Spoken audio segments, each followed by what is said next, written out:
परिचय। विशाल अपने tool kit में खास तरह का औजार तलाश रहा है। अचानक टेबल से स्टील की 2 चाबियां गिर पड़ीं। चाबियां एक दूसरे पर गिरीं और उनकी सतह पर खरोंच लग गई। अरे विशाल, क्या हुआ? यह कैसी आवाज थी? कुछ नहीं पिताजी, कुछ चाबियां फर्श पर गिर गई थीं। अच्छा बेटा। पिताजी, क्या मैं आपसे कुछ पूछ सकता हूं? बिल्कुल बेटा। पिताजी, जब ये चाबियां एक दूसरे से टकराईं तो उनकी लेप की परत इनसे हट गई। ये कैसा लेप होता है पिताजी? ठीक है बेटा, मैं तुम्हें बताता हूं। ये लेप इलेक्ट्रोप्लेटिंग के द्वारा चढ़ाया जाता है। ये चाबियां स्टील की बनी होती हैं और इलेक्ट्रोप्लेटिंग प्रक्रम द्वारा इन पर जिंक का लेप चढ़ाया जाता है। इलेक्ट्रोप्लेटिंग की मदद से आभूषण, नट बोल्ट, शाफ्ट और पाइपों जैसी बहुत सी वस्तुएं हैं जिन पर दूसरी धातुओं का लेप चढ़ाया जाता है। उद्देश्य। इस पाठ के अंत में आप निम्न करने में सक्षम हो जाएंगे। वैद्युत रसायन की व्याख्या करना, वैद्युत रासायनिक सेल को समझना, लवण सेतु की विशेषताएं जानना, वैद्युत रासायनिक सेल का वर्णन करना, इलेक्ट्रोड विभव का वर्णन करना, सेल के ईएमएफ की गणना करना, मानक हाइड्रोजन इलेक्ट्रोड की व्याख्या करना, नैनस्टर समीकरण की गणना करना, गिब्स ऊर्जा की गणना करना, विद्युत अपघटन को वर्गीकृत करना, वैद्युत प्रतिरोध और संवाहकता की गणना करना, सेल नियतांक की गणना करना, कोल-राउश नियम की व्याख्या करना। परिभाषा।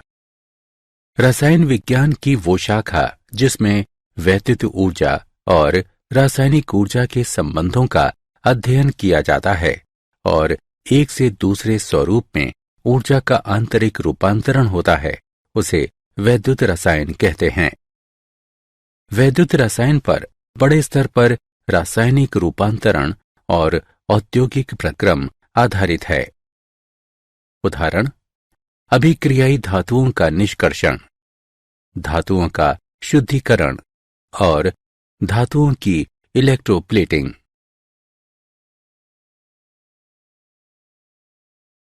वैद्युत रासायनिक सेल एक युक्ति जो रासायनिक ऊर्जा को विद्युत ऊर्जा में परिवर्तित करती है, वो वैद्युत रासायनिक सेल अथवा गैल्वेनी सेल अथवा वोल्टीय सेल कहलाती है।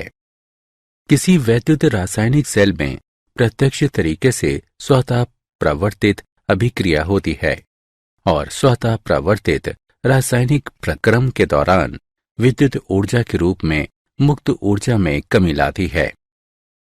संरचना। जिंक की एक छड़ी को ZnSO4 के विलयन में और कॉपर की एक छड़ी को CuSO4 के विलयन में डुबोया जाता है और इसके लिए 2 अलग अलग बीकर लिए जाते हैं।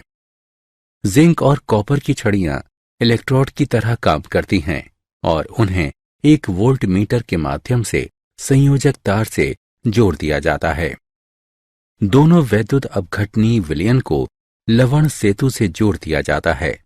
ये कांच की उल्टी यू आकार की नली होती है जो कुछ विद्युत अपघटन का गर्म सांद्र विलयन होता है। वैद्युत रासायनिक सेल की क्रिया। ऑक्सीकरण। विलयन में जिंक की छड़ी का भार कम हो जाता है और जिंक ठोस विलयन में चला जाता है। धातु जिंक के जलीय घोल में इस प्रकार विघटित नहीं होता है, अतः ये Zn की घात 2 धन आयन में रूपांतरित हो जाता है। जिंक का जिंक आयन में ऑक्सीकरण होता है। न्यूनीकरण। कॉपर ठोस की फिल्म कॉपर छड़ पर निक्षेपित हो जाती है। इसका अर्थ यह हुआ कि विलयन में वर्तमान Cu2 धन आयन कॉपर ठोस में रूपांतरित हो जाता है। Cu2 धन आयन का कॉपर ठोस में न्यूनीकरण होता है। जिस परिपाटी में विद्युत अपघटन पर ऑक्सीकरण की क्रिया होती है वो एनोड कहलाता है, और जब इलेक्ट्रोड पर न्यूनीकरण होता है तब वो कैथोड कहलाता है। इस वैद्युत रासायनिक सेल में जिंक छड़ एनोड और कॉपर छड़ कैथोड है। विद्युत रासायनिक सेल में अवलोकन। वोल्टमीटर 1.10 वोल्ट के पठन के साथ विचलन प्रदर्शित करता है, जो संकेत देता है कि दो इलेक्ट्रोडों और परमाणु रहित धारा के विभवांतर हैं और कॉपर से जिंक छड़ की दिशा में परिपथ पूरा करता है। कुछ समय बाद कॉपर की एक फिल्म कॉपर छड़ पर निक्षेपित हो जाती है। पता चलता है कि जिंक छड़ की वजन में कमी हो गई है। लवण सेतु की विशेषताएं। लवण सेतु परिपथ पूरा होने पर धारा का प्रवाह करता है। ये आयन के प्रवाह को अनुमति देता है, लेकिन विलयन के प्रवाह को अनुमति नहीं देता। लवण सेतु वैद्युत अपघट्य विलयन की वैद्युत तटस्थता पुनर्स्थापित करता है। लवण सेतु में विद्युत अपघटन का ऋणायन धनाग्र विलयन से गुजरता है और लवण सेतु में विद्युत अपघटन का धनायन ऋणाग्र विलयन से होकर विद्युत स्थिरता का अनुरक्षण करता है। इस प्रकार लवण सेतु आवेशों के संचयन से बचाता है और परिपथ में धारा के प्रवाह का अनुरक्षण करता है।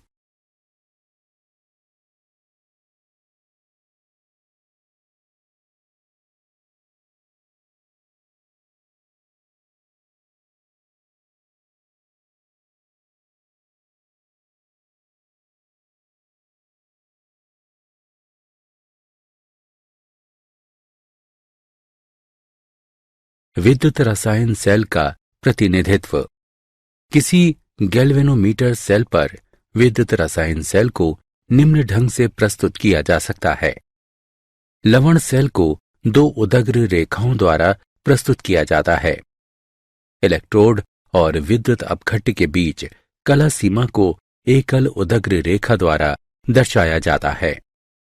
लवण सेतु के वाम हस्त दिशा पर एनोड लिखा जाता है। इसे उस धातु के संकेत के रूप में लिखा जाता है और उसके बाद आयन का संकेत लिखा जाता है जो साम्य अवस्था में होता है। लवण सेतु के दक्षिण हस्त दिशा पर कैथोड लिखा जाता है। इसे पहले आयन के संकेत के रूप में लिखा जाता है और उसके बाद धातु का संकेत लिखा जाता है जो साम्य अवस्था में होता है।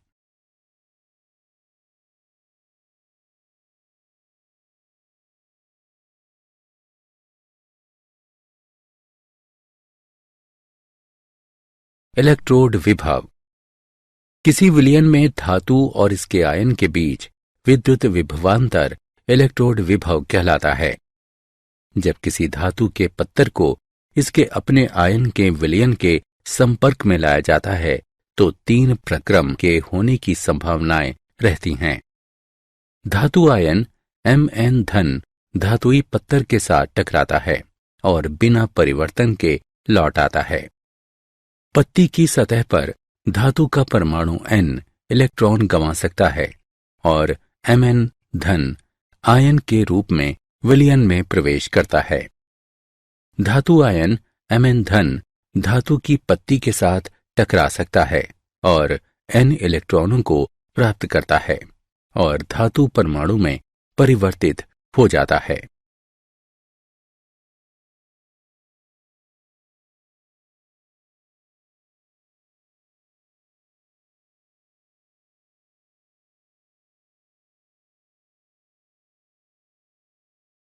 सेल का ईएमएफ। कोई गैल्वेनी सेल दो अर्ध सेलों से मिलकर बना होता है और इन सेलों में विभिन्न विभव के इलेक्ट्रोड होते हैं। इलेक्ट्रोडों के विभव के अंतर को विद्युत प्रवाहन बल के रूप में जाना जाता है। सेल के ईएमएफ की गणना करने के स्टेप निम्न हैं। एनोड और कैथोड के न्यूनीकरण विभव को प्राप्त करें। दोनों न्यूनीकरण विभवों का संयोजन करें। सेल का ईएमएफ बराबर कैथोड का न्यूनीकरण विभव घटा एनोड का न्यूनीकरण विभव। ई सेल बराबर ई कैथोड घटा ई एनोड, अथवा ई सेल बराबर ई दायां घटा ई बायां।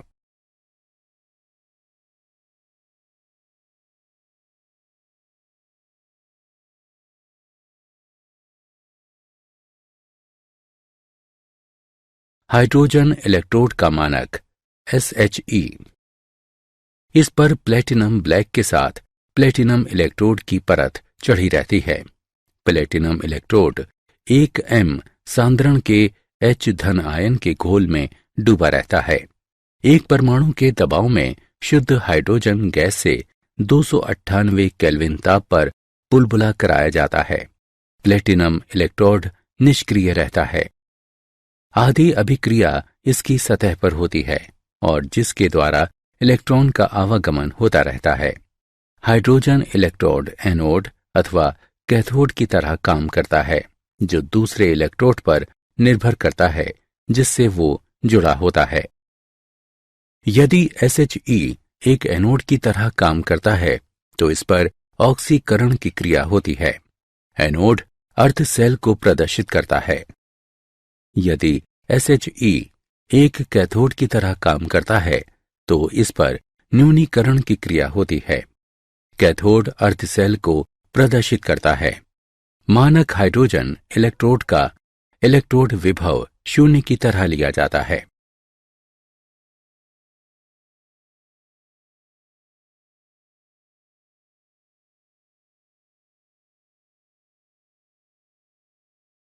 वैद्युत रसायन श्रृंखला।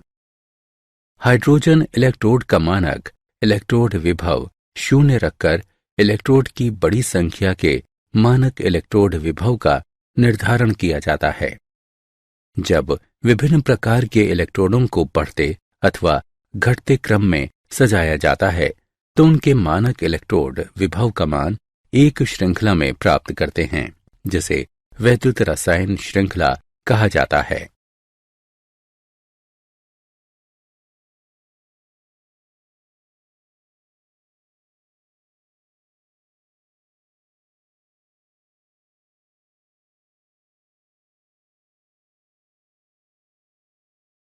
नैनसर्ट समीकरण। नैनसर्ट समीकरण विद्युत अपघटन सांद्रता और इसके इलेक्ट्रोड विभव के बीच के संबंध को दर्शाता है। इलेक्ट्रोड अभिक्रिया को न्यूनीकरण अभिक्रिया के रूप में लिखा जा सकता है। इस अभिक्रिया के लिए नैनसर्ट समीकरण होगा E बराबर E0 घटा RT बटा NF गुणा Q का प्राकृतिक लॉग। यहाँ Q अभिक्रिया का प्रतिफल है। इसे m बटा m की घात n धन द्वारा प्रदर्शित किया जाता है। लेकिन उपयुक्त समीकरण में Q का मान रखने से हम पाते हैं E बराबर E0 घटा 2.303 RT बटा NF गुणा m बटा m की घात n धन, जहां E बराबर दिए हुए विद्युत अपघटन की सांद्रता के अंतर्गत इलेक्ट्रोड विभव, E0 बराबर मानक इलेक्ट्रोड विभव, n बराबर अभिक्रिया में शामिल इलेक्ट्रॉनों की संख्या, T बराबर केल्विन स्केल पर तापमान, F बराबर 1 फैराडे, R बराबर गैस नियतांक। 298 केल्विन पर ऊपर के समीकरण में R, T और F का मान रखने पर हम पाते हैं E बराबर E0 घटा 0.0591 बटा n गुणा m बटा m की घात n धन। शुद्ध ठोस और तरल के लिए इकाई के रूप में मोलर सांद्रता को लिया गया है।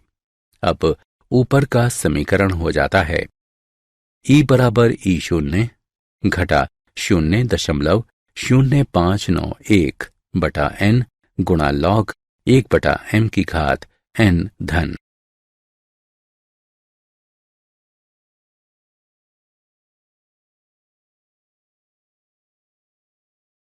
नैनसर्ट समीकरण और सेल का ईएमएफ। अमानक अवस्था में इलेक्ट्रोड से संरचित सेल का ईएमएफ होगा ई सेल बराबर ई शून्य सेल घटा 2.303 RT बटा NF गुणा लॉग Q। 298 केल्विन पर यह समीकरण हुआ।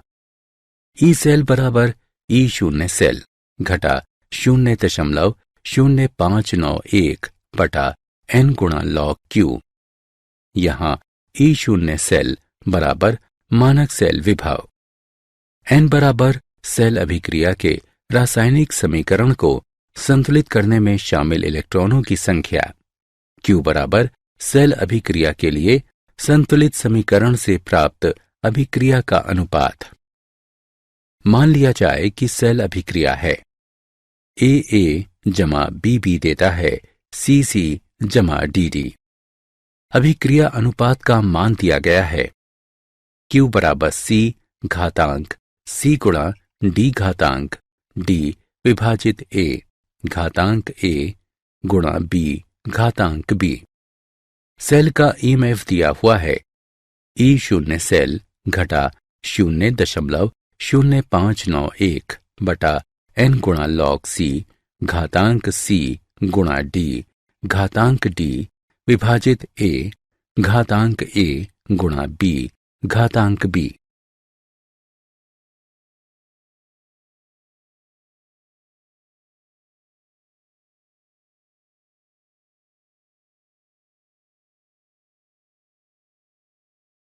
नेंसर्ट समीकरण और साम्य स्थिरांक। एनोड और कैथोड का विभवांतर जब तक रहता है वैद्युत रासायनिक सेल काम करता है। जब सेल काम करता है और इसकी अभिक्रिया होती रहती है, कैथोड पर विद्युत अपघटन की सांद्रता घटती है, कारण कि इलेक्ट्रोड पर आयनों का जमा हो जाना, और उसी दौरान एनोड पर विद्युत अपघटन की सांद्रता में वृद्धि होती है, कारण विलयन में धातु का अपघटन होना। परिणाम स्वरूप समय बीतने के साथ कैथोड का इलेक्ट्रोड विभव घटता है और एनोड का बढ़ता है। मूलभूत रूप से एनोड पर विद्युत अपघटन और कैथोड पर विद्युत अपघटन की सांद्रता का कुछ अनुपात पर इलेक्ट्रोड के विभव का मान समान रहता है, इसलिए सेल का विभव शून्य हो जाता है। इस स्थिति में वैद्युत रासायनिक सेल काम करना बंद कर देता है और ये सेल की साम्यता की स्थिति होती है। सेल का मानक ईएमएफ जानने के लिए सेल अभिक्रिया के लिए साम्य स्थिरांक को इस प्रकार प्राप्त किया जा सकता है। वैद्युत रासायनिक सेल और गिब्स ऊर्जा। गैल्वेनी सेल द्वारा किया हुआ उत्क्रमणीय कार्य गिब्स ऊर्जा में कमी के बराबर होता है। यदि सेल का ईएमएफ E है और NF उससे होकर गुजरने वाला आवेश है और डेल्टा RG अभिक्रिया की गिब्स ऊर्जा है, तो दिया हुआ है डेल्टा RG बराबर घटा NF E सेल। यदि सभी अभिकर्मी वर्गों की सांद्रता समान है तो E सेल बराबर E शून्य सेल, डेल्टा RG बराबर घटा NF E शून्य सेल। E शून्य सेल के मान की गणना करने पर हमें डेल्टा RG शून्य अभिक्रिया की मानक गिब्स ऊर्जा का मान प्राप्त होता है। अभिक्रिया की मानक गिब्स ऊर्जा और साम्य स्थिरांक निम्न समीकरण से संबंधित है। डेल्टा RG शून्य बराबर घटा RT प्राकृतिक लॉग K।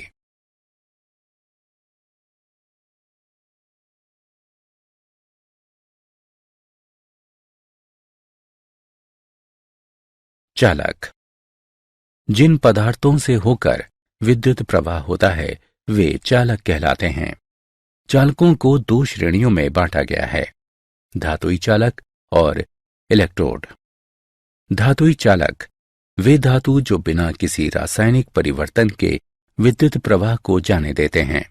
धातुई क्रिस्टल में इलेक्ट्रॉनों की गति के कारण धातु के माध्यम से संवहन होता है, उदाहरण कॉपर और सिल्वर। इलेक्ट्रोड जिन पदार्थों के जलीय विलयन से होकर विद्युत प्रवाह होता है और उसी दौरान रासायनिक अपघटन होता है। ये संवहन उनके जलीय विलयन में विद्युत अपघटन द्वारा उत्पादित आयन की गति के कारण होता है। उदाहरण अम्ल और क्षार।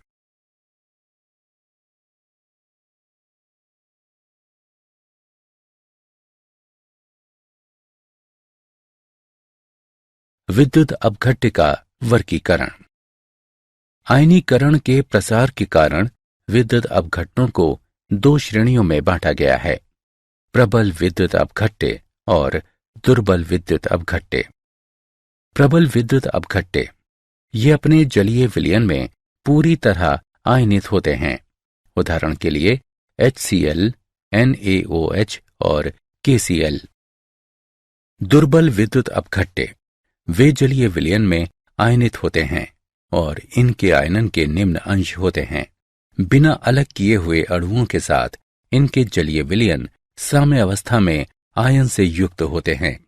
दुर्बल विद्युत अपघट्य के आयनन का अंश यानी डिग्री तनुता के साथ बढ़ता है और अनंत तनुता पर संगठित होता है।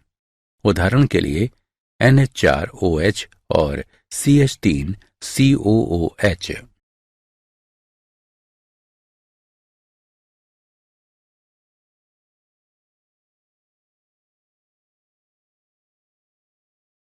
विद्युत अपघटनी संवहन को प्रभावित करने वाले चालक। विद्युत अपघट्य विलयन की वैद्युत चालकता निम्न कारकों पर निर्भर करती है। अंतर आयनन आकर्षण। ये विलयन में विद्युत अपघट्य के आयनों के बीच आकर्षक अंतःक्रिया है। अंतर आयनन आकर्षण अधिक होने पर विचरण की स्वतंत्रता कम होती है और वैद्युत चालकता कम होती है। आयनों का विलायक योजनन यानी सॉल्वेशन। ये विद्युत अपघट्य अणुओं विलायक के आयनों के बीच आकर्षक अंतःक्रिया है।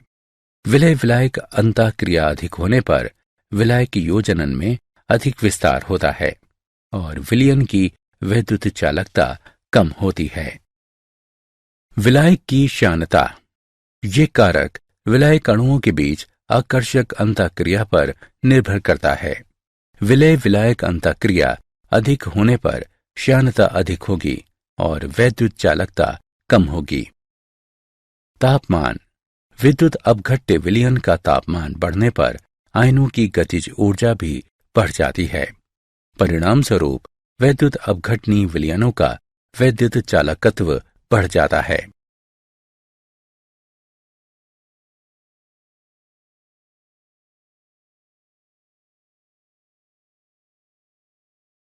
वैद्युत प्रतिरोध।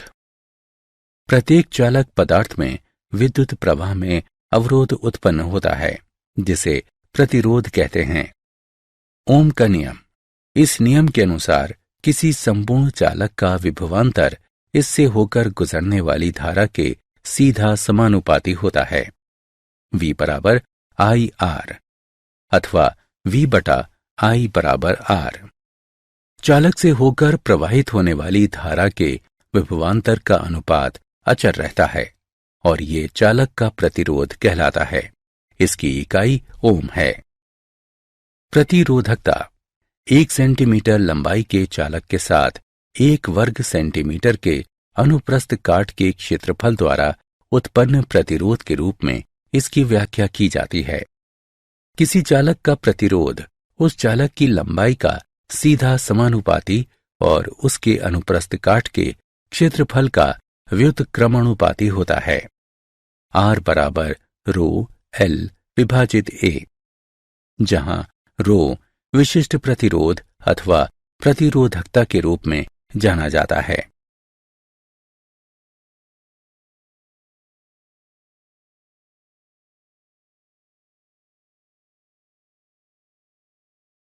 वैद्युत चालकत्व। किसी चालक से होकर गुजरने वाली विद्युत धारा का सहज माप चालकत्व है। प्रतिरोध के व्युत्क्रमानुपाती के रूप में इसका वर्णन किया जाता है। इसे G द्वारा दर्शाया जाता है। G बराबर 1/R। चालकत्व की इकाई mho है। चालकता ये प्रतिरोधकता का व्युत्क्रमणोपाधि होती है। इसे चालक के 1 घन सेंटीमीटर के चालकत्व के रूप में समझा जा सकता है। इसे कप्पा द्वारा सूचित किया जाता है। K बराबर L/RA। चालकता की इकाई mho सेंटीमीटर व्युत्क्रम है।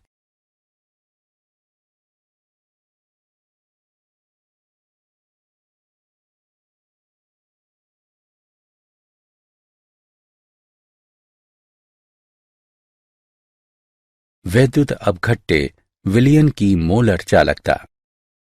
किसी विलयन का चालकत्व मोलर चालकता है, जिसमें 1 ग्राम अणु अथवा वैद्युत अपघट्य का 1 मोल इस प्रकार होता है कि पूरे विलयन को 1 सेंटीमीटर के फासले पर 2 इलेक्ट्रोडों के बीच रखा जाता है।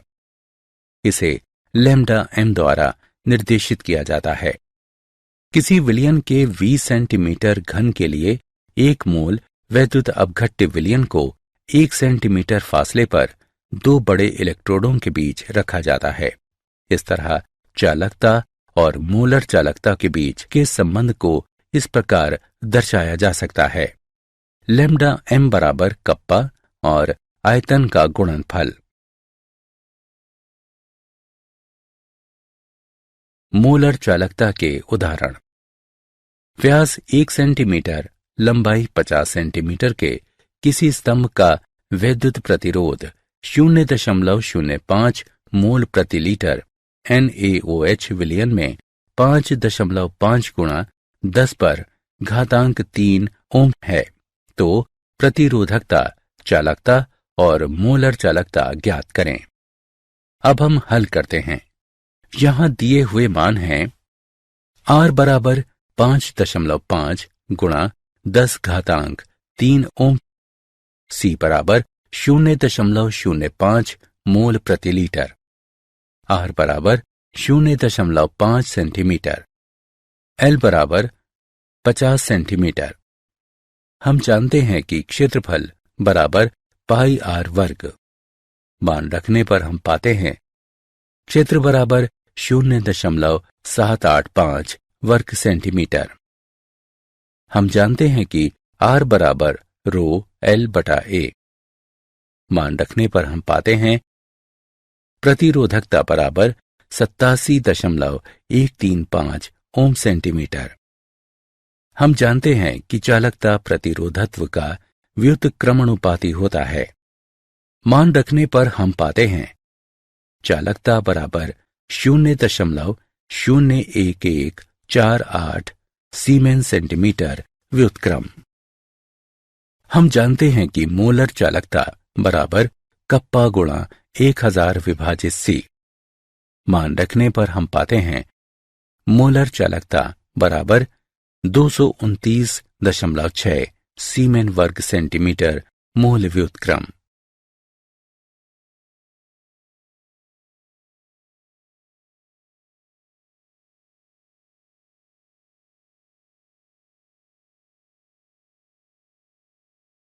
वैद्युत चालकता के मापन। वैद्युत अपघटनी विलयन का प्रतिरोध व्हीटस्टोन ब्रिज पद्धति से मापा जाता है। वैद्युत अपघट्य विलयन युक्त चालकता सेल के एक सिरे को व्हीटस्टोन ब्रिज से जोड़ा जाता है। इसमें 1500 से 3000 चक्रीय आवृत्ति परास की प्रत्यावर्ती विद्युत धारा प्रवाहित की जाती है। यहां दिष्ट धारा का उपयोग नहीं होता है, क्योंकि इसका कारण वैद्युत अपघटन है और ध्रुवण प्रभाव के कारण इलेक्ट्रोड के नजदीक वैद्युत अपघनी विलयन में परिवर्तन है। प्रतिरोध R1, R3 और R4 को इस प्रकार व्यवस्थित किया जाता है कि एक रिक्त बिंदु प्राप्त होता है। रिक्त बिंदु को संसूचक P द्वारा निर्देशित किया जाता है। रिक्त बिंदु पर R1/R2 बराबर R3/R4। R2 वैद्युत अपघटनी विलयन का प्रतिरोध है। R2 बराबर R1 गुणा R4 विभाजित R3। वैद्युत अपघटनी विलयन के प्रतिरोध R1, R3 R4 के मान प्राप्त कर हम R2 की गणना करते हैं। R2 का व्युत्क्रमणुपाती विलयन का चालकत्व देता है।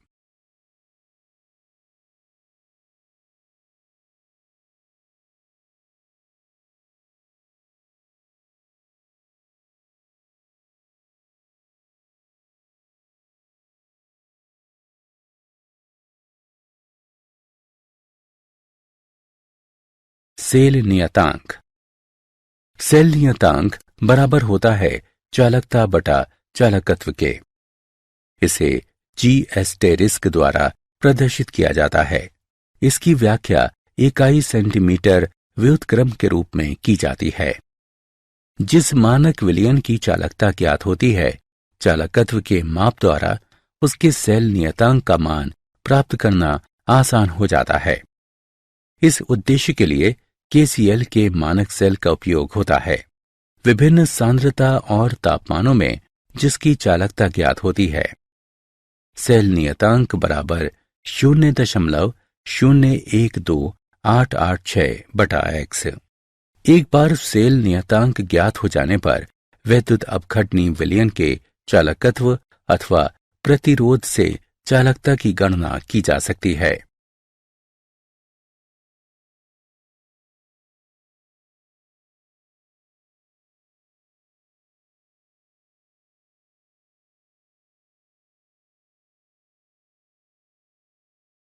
सांद्रण के साथ चालकता एवं मोलर चालकता में परिवर्तन। सांद्रण के साथ चालकता में परिवर्तन।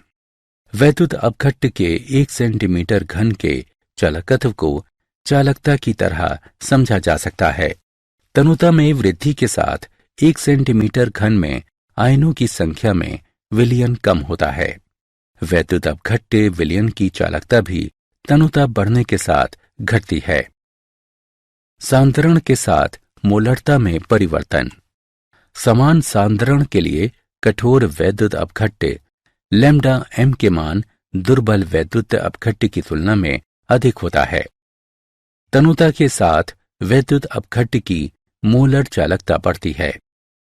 दुर्बल वैद्युत अपघट्ट की तुलना में कठोर वैद्युत अपघट्ट के लिए लैम्डा m की सापेक्ष वृद्धि का मान अपेक्षाकृत कम होता है।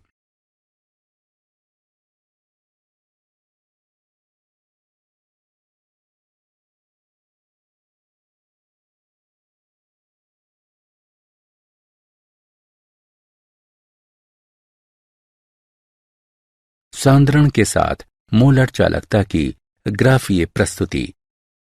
केसीएल कठोर वैद्युत अपघट्ट और CH3COOH दुर्बल वैद्युत अपघट्ट हैं। एक ग्राफीय प्रस्तुतिकरण सांद्रण के साथ मोलर चालकता के परिवर्तन को दर्शाता है। कठोर वैद्युत अपघट्ट में जब सांद्रण 0 होता है, मोलर चालकता एक निश्चित मान प्राप्त करता है, जो सीमित मोलर चालकता के रूप में जाना जाता है। इस मान को लैम्डा 0m से दर्शाया जाता है।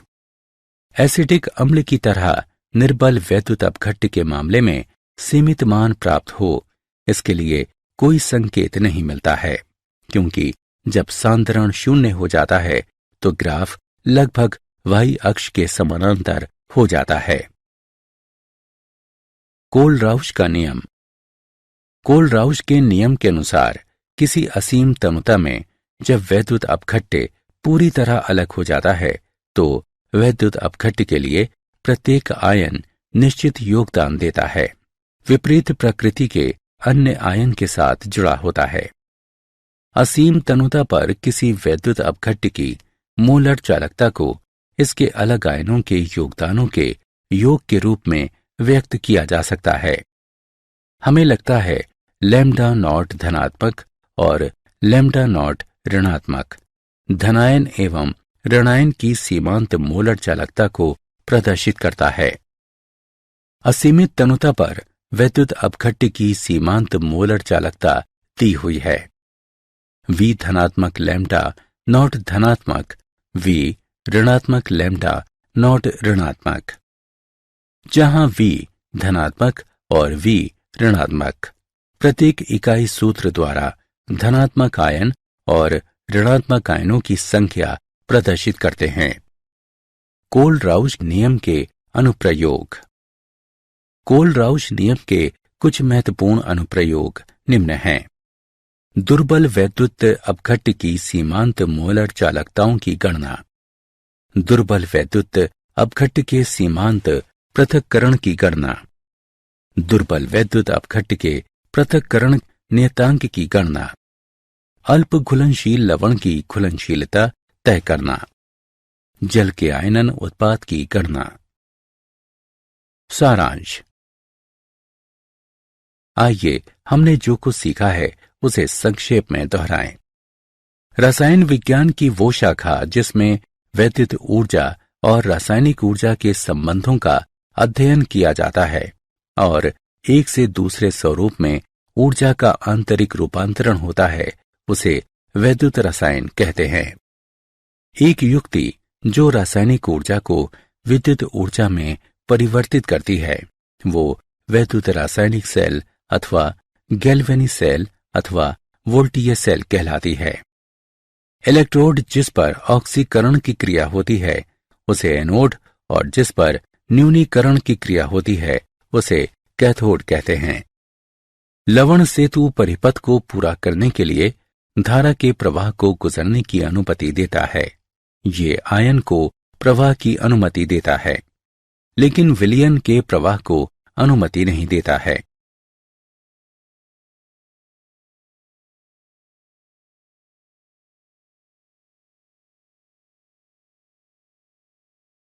किसी विलयन में धातु और इसके आयनों के बीच वैद्युत विभवांतर को स्थापित करने को इलेक्ट्रोड विभव कहते हैं। किसी विलयन का चालकत्व मोलर चालकता है, जिसमें 1 ग्राम अणु अथवा वैद्युत अपघट्य का 1 मोल इस प्रकार होता है कि पूरे विलयन को 1 सेंटीमीटर के फासले पर 2 इलेक्ट्रोडों के बीच रखा जाता है। कोलराउश के नियम के अनुसार किसी असीम तन्यता में जब वैद्युत अपघट्य पूरी तरह अलग हो जाता है तो वैद्युत अपघट्य के लिए प्रत्येक आयन निश्चित योगदान देता है, विपरीत प्रकृति के अन्य आयन के साथ जुड़ा होता है।